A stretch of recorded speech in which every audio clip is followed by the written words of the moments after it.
हमारे चैनल मैथिली गीत सागर को लाल बटन दबाकर सब्सक्राइब करें और घंटी का निशान जरूर दबाएं ताकि आपको नोटिफिकेशंस मिलती रहे। जय मिथिला।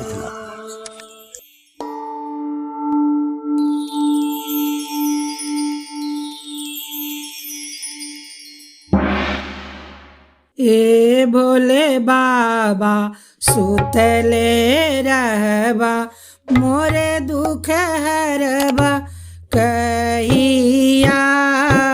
ए भोले बाबा सुतले रहबा, मोरे दुख हरबा कहिया।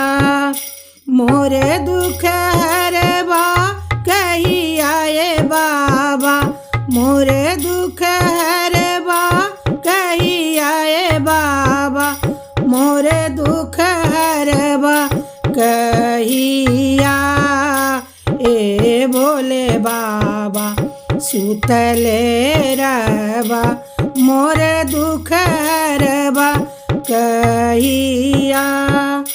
अनरा होके चरण छुबतु हैं, अनरा होके चरण छुबतु हैं, नैना देवा कहिया। ए भोले बाबा सुतले रहबा, मोरे दुख हरबा कहिया। कोढ़िया होके चरण छुबतु हैं, कोढ़िया होके चरण छुबतु हैं, काया देवा कहिया।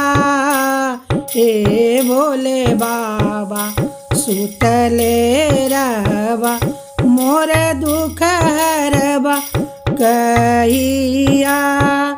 निर्धन होके चरण छुबतु हैं, निर्धन होके चरण छुबतु हैं, अनधन देवा कहिया।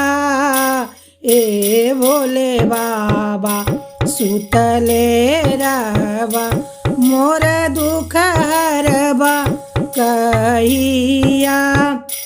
कन्या होके चरण छुबतु हैं, कन्या होके चरण छुबतु हैं, घर भर देवा कहिया। ए भोले बाबा सुतले रहबा, मोर दुख हरबा कहिया। बालक होके चरण छुबतु हैं, बालक होके चरण छुबतु हैं, विद्या देवा कहिया।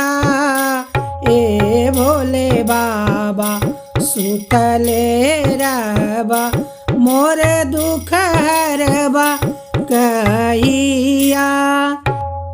ए भोले बाबा सुतले रहबा, मोर दुख हरबा कहिया।